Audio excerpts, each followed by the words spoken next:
Assalamualaikum warahmatullahi wabarakatuh. Perkenalkan, saya Laili Mehanifa, NPM 232101 dan 08. Di sini, saya dari kelompok 3 ingin mempresentasikan bab 17 tentang sifat, contoh, dan prosedur audit.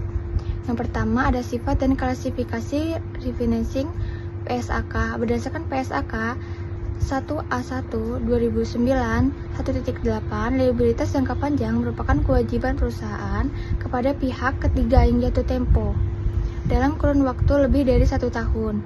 Kewajiban berbunga jangka panjang tetap dapat diklasifikasikan sebagai liabilitas jangka panjang meskipun akan jatuh tempo dalam waktu 12 bulan setelah tanggal neraca, apabila memenuhi beberapa kriteria, yaitu yang pertama ada tenor awal pinjaman diatur untuk jangka waktu lebih dari 12 bulan. Yang kedua ada manajemen memiliki niat untuk melakukan pembiayaan kembali atau refinancing atas kewajibannya. Yang ketiga terdapat bukti formal berupa perjanjian tertulis terkait refinancing berupa sebelum laporan keuangan disahkan. Selanjutnya ada kewajiban reklasifikasi lancar. Apabila sampai batas akhir persetujuan laporan keuangan tidak terdapat perjanjian formal refinancing, maka pembiayaan kembali tidak boleh diasumsikan terjadi secara otomatis. Dalam kondisi tersebut, liabilitas yang sebelumnya dikategorikan sebagai jangka panjang wajib diklasifikasikan menjadi liabilitas jangka pendek atau kewajiban lancar dalam laporan posisi keuangan atau neraca. Yang ketiga, ada kredit investasi dan risiko valuta asing. Kredit investasi merupakan pinjaman yang diberikan oleh bank atau lembaga keuangan bukan bank yang digunakan secara khusus untuk memperoleh aset tetap perusahaan, seperti pembangunan gedung, pembelian mesin, dan fasilitas produksi lainnya. Kredit investasi umumnya tidak digunakan untuk pembelian tanah. Selain itu, terdapat kredit investasi luar negeri atau offshore loan, yaitu pinjaman yang diperoleh dari kreditur luar negeri. Dana, pembayaran pokok, dan pembayaran bunga dilakukan menggunakan mata uang asing atau valuta asing. Selanjutnya ada penentuan suku bunga dan swap. Suku bunga pinjaman luar negeri pada umumnya dikaitkan dengan indeks pasar internasional seperti LIBOR ataupun SIBOR. Besarnya bunga biasanya ditetapkan sekitar 1 hingga 2% di atas indeks tersebut. Karena menggunakan mata uang asing, perusahaan menghadapi resiko perubahan kurs. Untuk menghadapi resiko tersebut, perusahaan dapat melakukan kontrak swap. Melalui kontrak ini, perusahaan memperoleh perlindungan terhadap fluktuasi nilai tukar dengan melakukan transaksi valuta asing berjangka melalui bank devisa dan membayar premi tertentu. Selanjutnya ada grace period atau analisis suku bunga. Grace period atau masa tenggang merupakan periode ketika perusahaan debitur dibebaskan sementara dari kewajiban membayar angsuran pokok pinjam. Tujuannya pemberian masa tenggang adalah agar perusahaan memiliki kesempatan untuk menstabilkan arus kas operasional pada awal investasi. Namun demikian, meskipun angsuran pokok belum dibayarkan selama masa grace period, perusahaan tetap memiliki kewajiban untuk membayar bunga secara berkala sesuai dengan tanggal jatuh tempo yang telah ditentukan. Selanjutnya, mengapa bunga kredit investasi lebih rendah? Suku bunga kredit investasi pada umumnya lebih rendah dibandingkan kredit modal kerja. Hal tersebut disebabkan oleh beberapa faktor, yaitu volume dana yang diberikan biasanya lebih besar dibandingkan kredit modal kerja biasa. Yang kedua, dana digunakan untuk tujuan yang produktif, yaitu membeli aset tetap yang dapat menghasilkan pendapatan baru atau revenue baru bagi perusahaan. Yang ketiga, sebelum kredit diberikan, bank melakukan studi kelayakan yang mendalam sehingga risiko dapat dianalisis dengan baik. Sekian yang dapat saya sampaikan, lebih dan kurang saya mohon maaf. Wassalamualaikum warahmatullahi wabarakatuh. Bismillahirrahmanirrahim. Assalamualaikum warahmatullahi wabarakatuh. Memperkenalkan, nama saya Kevin Rafadilillah dengan NPM 23210106. Saya di sini akan mempresentasikan audit tentang utang obligasi, bond payables dan regulasi. Mekanisme penerbitan obligasi. Utang obligasi diperoleh dengan menerbitkan dan menjual sertifikat obligasi di pasar modal kepada masyarakat atau investor umum, dan berkewajiban membayar bunga berkala kupon serta melunasi pokok obligasi pada saat jatuh tempo yang disepakati. Di Indonesia, seluruh tahapan emisi dan keterbukaan informasi wajib memenuhi ketentuan ketat dan yang ditetapkan oleh Bapepam LK, sekarang Otoritas Jasa Keuangan. Contoh perusahaan penerbit obligasi. Yang pertama di sektor infrastruktur dan transportasi, contohnya di PT Jasa Marga Persero. Yang kedua sektor otomotif dan konglomerasi, contohnya di PT Astra Internasional. Yang ketiga sektor distribusi dan manufaktur, contohnya di Indomobil. Yang keempat sektor konglomerasi lainnya, contohnya di Bakery dan Brothers dan lain-lain. Lanjut di materi berikutnya, di klasifikasi lengkap jenis obligasi. Berikut beberapa klasifikasi dan jenisnya. Yang pertama, klasifikasi kepemilikan. Di bagian jenis yaitu registered bond, yaitu mencantumkan nama pemilik resmi pada sertifikat obligasi, pemindah tanda tangan, hak wajib dilaporkan dan diregistrasikan. Bagian jenis kedua, bearer atau coupon bonds, obligasi atas unjuk tanpa mencantumkan nama pemilik. Kupon bunga terlampir bebas ditukarkan oleh pemegang fisik sertifikat. Terus lanjut ke klasifikasi jatuh tempo. Di bagian jenis pertama yaitu term bonds, seluruh nilai emisi obligasi jatuh tempo dan wajib dilunasi sekaligus secara bersamaan pada satu tanggal tertentu. Jenis bagian kedua serial bonds, pelunasan nilai pokok obligasi dilakukan secara bertahap dalam beberapa interval waktu yang terstruktur. Lanjut di bagian klasifikasi fleksibilitas. Bagian jenis pertama yaitu convertible bonds, memberikan opsi hak kepada pemenang obligasi untuk menukarnya dengan lembar saham biasa perusahaan. Bagian jenis kedua, callable bonds, memberikan hak opsi kepada pihak emiten untuk menarik atau melunasi obligasi sebelum masa jatuh temponya. Lanjut di bagian agunan, jenis pertama yaitu secured bonds, obligasi yang dijamin dengan aset tetap real atau disebut dengan mortgage bonds atau portofolio investasi. Terus bagian jenis kedua yaitu unsecured bond atau disebut dengan Jebrean bonds, yaitu obligasi yang diterbitkan tanpa jaminan fisik khusus melainkan bersandar pada reputasi kredit penerbit. Lanjut di bagian materi berikutnya, alternatif pendanaan jangka panjang, yaitu bagian wesel bayar lebih dari 1 tahun atau disebut juga promissory notes atau pronotes, yaitu pernyataan tertulis formal janji tidak bersyarat untuk melunasi utang dengan tingkat bunga tertentu pada tanggal jatuh tempo lebih dari 1 tahun. Terus bagian selanjutnya itu utang afiliasi dan saham, yaitu pinjaman dari pemegang saham induk perusahaan hold atau disebut dengan holding company atau anak perusahaan. Utang pemegang saham subordinasi ditarik tanpa bunga dan pelunasannya hanya diprioritaskan paling akhir. Terus bagian terakhir yaitu bridging loan atau disebut dengan dana talangan sementara, yaitu pinjaman jangka pendek yang diajukan untuk mendanai kebutuhan mendesak sebelum kredit investasi utama yang bersumber dari bank atau pasar modal disetujui cair. Itu saja yang bisa saya sampaikan. Saya akhiri. Wassalamualaikum warahmatullahi wabarakatuh. Nama saya Irma Dewi Permatasari dengan NPM 23210101 dan di sini saya akan melanjutkan materi berikutnya tentang utang leasing atau sewa guna usaha. Perolehan aset tetap secara sewa guna usaha jangka panjang atau kapitalis atau sales and leaseback dikategorikan sebagai sewa pembiayaan jika memenuhi syarat. Yang pertama, hak opsi, yaitu penyewa memiliki hak memilih untuk membeli barang modal pada akhir masa sewa berdasarkan nilai sisa yang disepakati. Yang kedua, ada full payout lease, yaitu pembayaran sewa berkala menutupi seluruh harga perolehan aset ditambah tingkat premium, keuntungan wajar lembaga leasing. Yang ketiga, durasi kontrak. Masa sewa disepakati minimal berlangsung selama 2 tahun.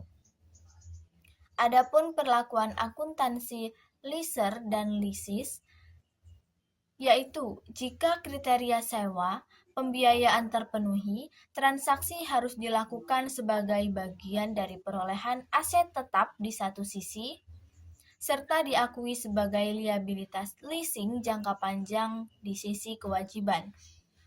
Nilai utang leasing diukur dan dicatat sebesar nilai kini atau present value dari seluruh pembayaran sewa minimum di masa mendatang untuk kemudian diamortisasi secara periodik.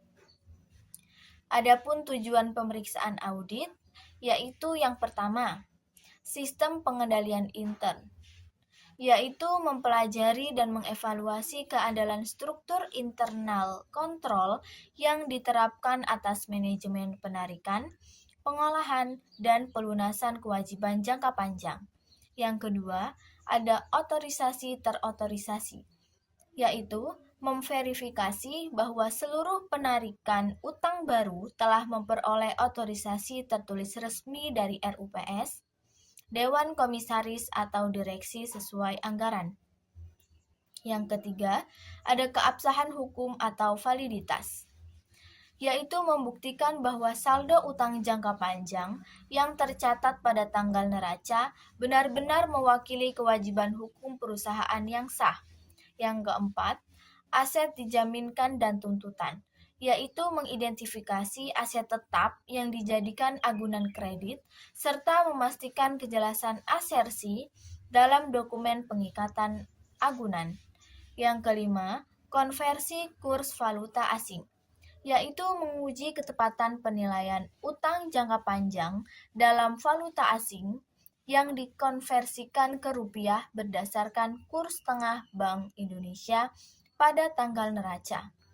Yang keenam, ada akurasi beban bunga, yaitu memverifikasi keandalan perhitungan beban bunga, periode berjalan, pengakuan utang bunga akrual, serta ketepatan sistem amortisasi premium atau diskon obligasi.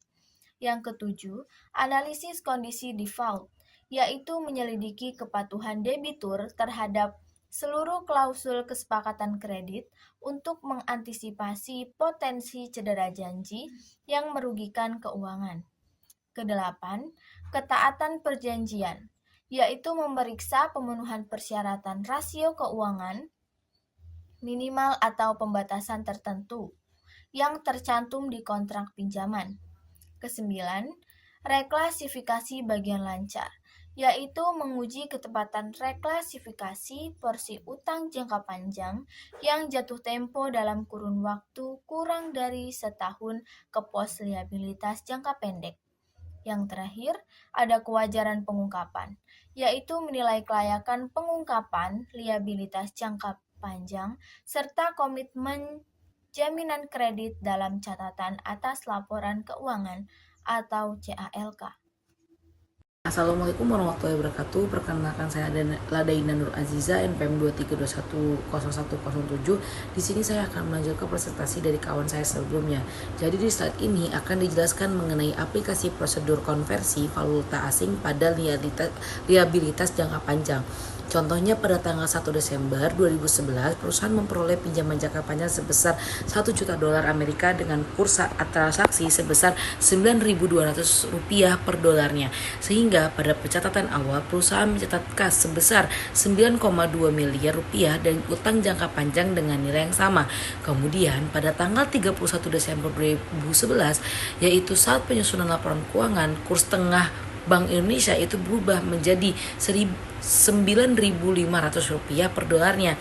Karena terjadi kenaikan kurs tadi, maka nilai utang perusahaan juga ikut meningkat. Sesuai dengan standar akuntansi keuangan, utang dalam mata uang asing harus diselesaikan menggunakan kurs penutup pada akhir periode.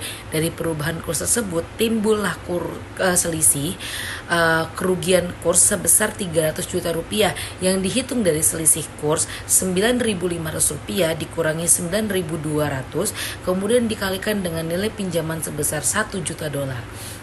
Kerugian tersebut kemudian dicatat melalui jurnal penyelesaian, yaitu mendebitkan akun kerugian selisih kurs dan mengkreditkan utang jangka panjang masing-masing sebesar Rp300 juta.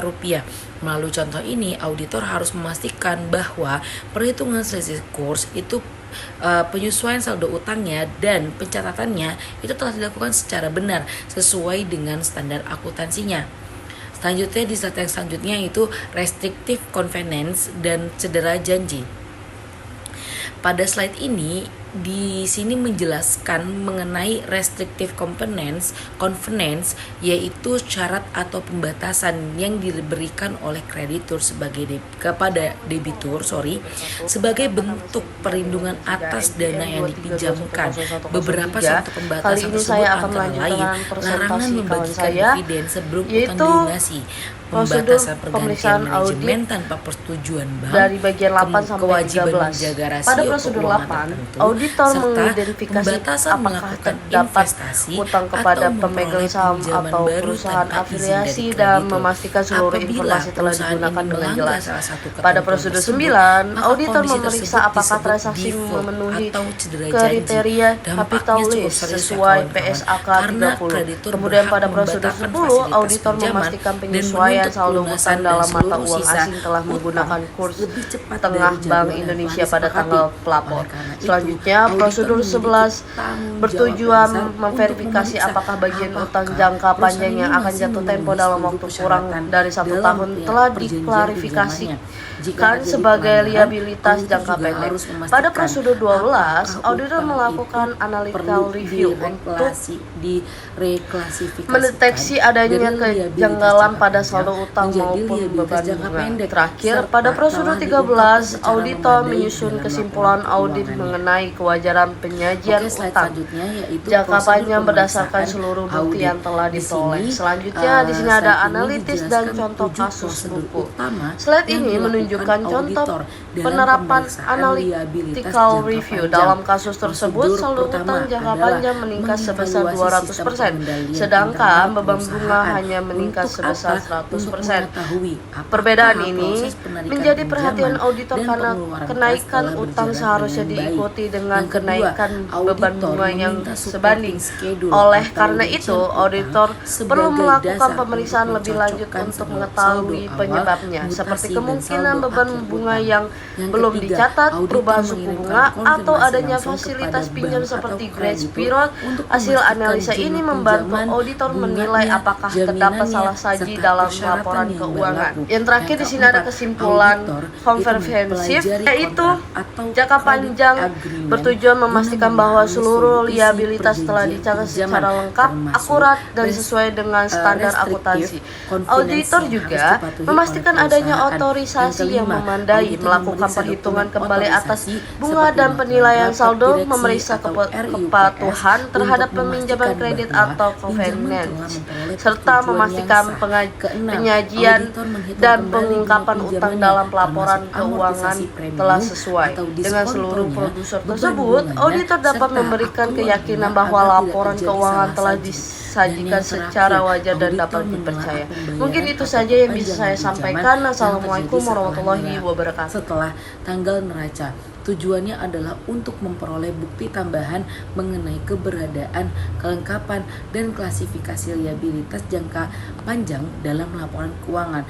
Dengan melakukan ketujuh prosedur tersebut, auditor dapat memperoleh keyakinan bahwa liabilitas jangka panjang telah disajikan secara wajar sesuai dengan standar akuntansi yang berlaku.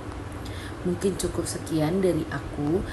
Terima kasih. Apabila ada salah kata, saya mohon maaf. Mungkin slide selanjutnya akan dijelaskan oleh kawan saya.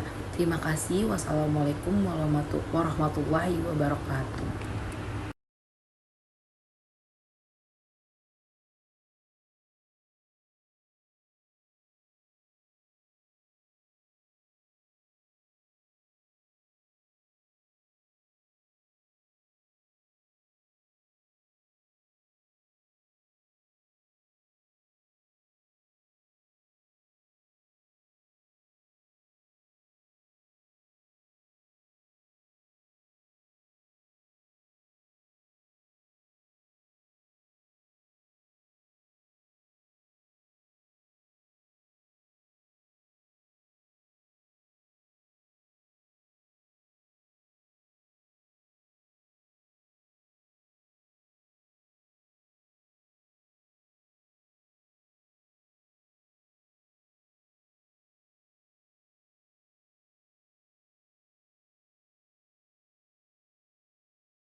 Assalamualaikum warahmatullahi wabarakatuh. Saya Kak Dewi Deni MPM 23210104 akan mempresentasikan materi mengenai manajemen letter, yaitu surat komentar terhadap pengendalian internal yang dibuat oleh kantor angkatan publik. Dalam presentasi ini kami akan membahas pengertian manajemen letter, pemahaman pengendalian internal, serta perannya dalam mendukung efektivitas proses audit. Manajemen letter adalah surat resmi yang dibuat oleh kantor angkatan publik dan ditujukan kepada manajemen perusahaan setelah proses audit. Nah, surat ini berisi temuan mengenai kelemahan pengendalian internal beserta rekomendasi perbaikannya. Manajemen letter itu merupakan laporan tambahan yang melengkapi laporan audit utama. Nah, selain membantu perusahaan memperbaiki sistem pengendalian internal, surat ini juga menjadi bukti bahwa auditor itu telah menyampaikan temuan dan saran perbaikan secara tertulis kepada manajemen. Nah, sebelum menyusun manajemen letter ini, auditor itu harus memahami sistem pengendalian internal. Dan pemahaman ini diperlukan untuk merencanakan audit dan menentukan ruang lingkup pengujian. Nah, auditor itu menggunakan 3 metode utama, yaitu internal control questionnaire untuk memperoleh informasi melalui kuesioner, flowchart untuk memahami alur proses bisnis secara visual, dan naratif memo yang menjelaskan sistem serta prosedur perusahaan secara tertulis. Nah, ketiga metode ini membantu auditor untuk memperoleh gambaran yang lengkap sebelum melakukan pengujian. Assalamualaikum warahmatullahi wabarakatuh. Perkenalkan, nama saya Karina Fajalani dengan NPM 23210105. Di sini saya akan menjelaskan tentang pembuktian lewat compliance test. Setelah memahami sistem secara teoritis, auditor harus membuktikan pelaksanaan nyatanya di lapangan menggunakan compliance test atau tes ketaatan, di mana siklus transaksi yang diuji ada keuangan dan kas, yaitu cash disbursement test and cash receipts test. Atribut utama yang wajib diperhatikan oleh auditor yang pertama ada: apakah transaksi didukung oleh dokumen pendukung yang lengkap? Kemudian, apakah transaksi telah diotorisasi oleh pejabat berwenang yang berhak? Selanjutnya ada: apakah perhitungan matematis dalam dokumen transaksi sudah akurat? Kemudian terdapat siklus operasional utama, di mana terdapat sales test and purchase test. Atribut utama yang wajib diperhatikan auditor yaitu memeriksa kecocokan harga jual, diskon, dan otorisasi limit kredit penjualan. Kemudian, memastikan seluruh pembelian didasarkan pada dokumen purchase requisition and purchase order yang sah. Selanjutnya ada administratif, terdapat payroll test and journal voucher test. Atribut utama yang wajib diperhatikan oleh auditor yaitu memverifikasi ketepatan nominal gaji, tarif pajak, pemotongan, dan transfer dana. Selanjutnya ada meneliti apakah pendebitan dan pengkreditan transaksi ke akun buku besar sudah tepat. Materi selanjutnya ada kriteria pembuatan yang baik. Ini bagian 1. Terdapat tepat waktu, saran yang praktis, dan bebas unsur kejutan. Pada tepat waktu, surat harus diserahkan secepat mungkin setelah audit lapangan selesai. Ketepatan waktu memastikan manajemen memiliki ruang waktu untuk memperbaiki sistem sebelum timbul kesalahan atau kecurangan yang fatal. Kemudian saran yang praktis atau partisikal, rekomendasi tindakan perbaikan yang disodorkan oleh KAP tidak boleh teoritis semata. Saran perbaikan wajib bersifat realistis dan dapat dengan mudah diimplementasikan oleh organisasi klien. Kemudian ada bebas unsur kejutan atau no surprise. KAP dilarang keras memuat poin kelemahan yang belum pernah dibahas. Temuan audit wajib dikomunikasikan dan didiskusikan terlebih dahulu dengan pimpinan departemen terkait guna memvalidasi fakta. Selanjutnya terdapat kriteria pembuatan yang baik pada bagian 2, yaitu dengan bahasa yang santun, di mana penulisan harus dikemas dalam bahasa yang baik, profesional, objektif, dan tidak menyinggung perasaan staf klien yang bertanggung jawab atas bagian tersebut. Selanjutnya berorientasi mendukung. Saran yang diajukan dan disesuaikan dengan kondisi bisnis terkini dan menunjukkan dedikasi KAP dalam mendampingi serta memajukan iklim operasional usaha klien.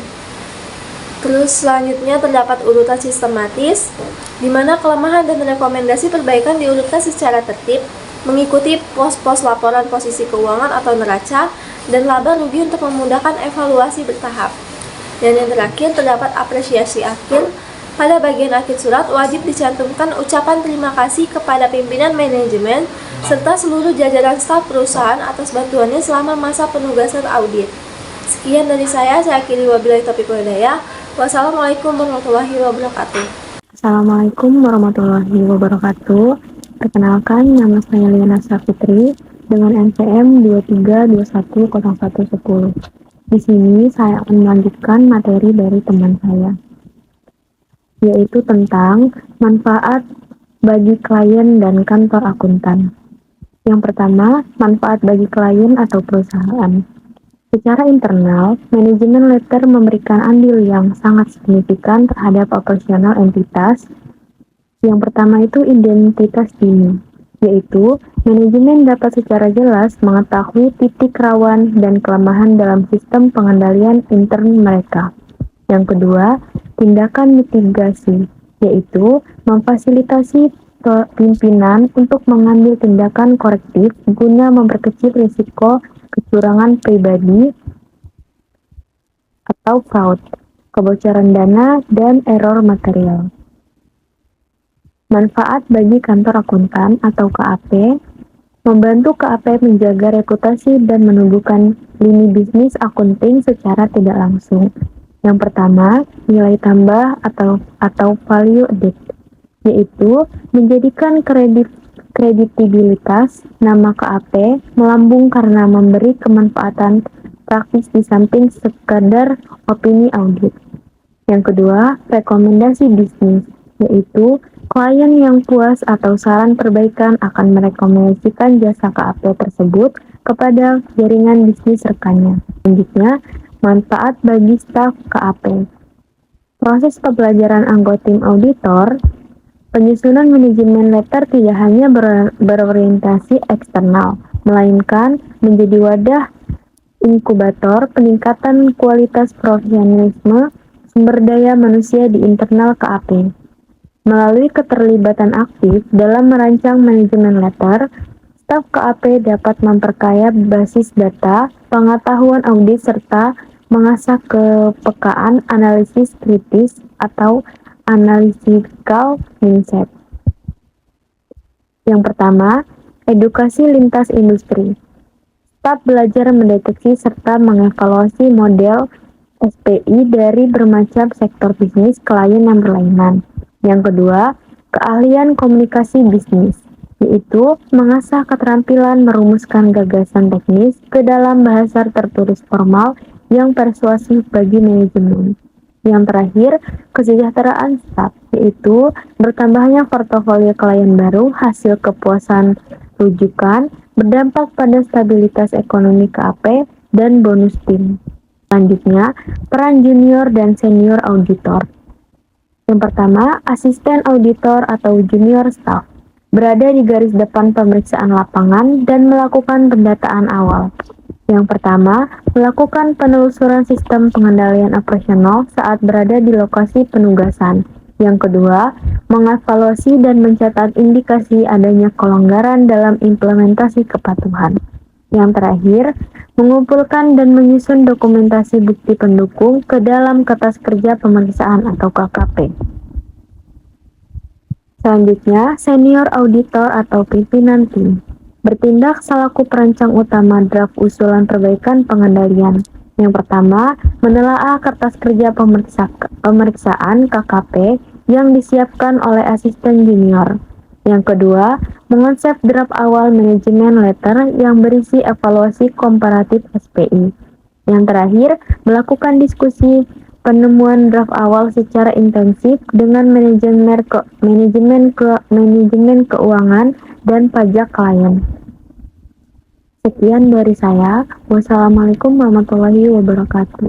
Assalamualaikum warahmatullahi wabarakatuh. Nama saya Jihandara Syafira, NPM 23210102. Di sini saya mau ngejelasin tentang manajemen letter. Manajemen letter ini surat resmi yang dibuat oleh kantor akuntan publik untuk ditujukan kepada manajemen puncak perusahaan yang laporan keuangannya sedang diperiksa atau diaudit. Nah, di sini ada beberapa kriteria untuk pembuatan manajemen letter yang baik. Yang pertama ada bahasa yang santun dan halus. Yang kedua urutan sistematis. Yang ketiga berorientasi mendukung. Dan yang terakhir ada apresiasi akhir. Terus di sini ada manfaat dari manajemen letter itu yang pertama manfaat untuk bagian klien. Manfaatnya secara internal manajemen letter memberikan andil yang sangat signifikan terhadap operasional entitas. Terus di sini ada manfaat untuk kantor akuntannya untuk membantu KAP menjaga reputasi dan menumbuhkan lini bisnis akunting secara tidak langsung. Jadi kesimpulan dari manajemen letter ini yang pertama ada komunikasi konstruktif dua arah, yaitu manajemen letter ini jembatan komunikasi formal antara auditor independen dengan pimpinan perusahaan dalam membenahi celah kerentetan SPI. Terus karena KAP ini dilarang untuk mengiklankan diri, pemberian nilai tambahan berupa manajemen letter yang kredibel adalah strategi legal yang terbaik untuk mendapatkan loyalitas klien baru. Sekian dari saya. Wassalamualaikum warahmatullahi wabarakatuh.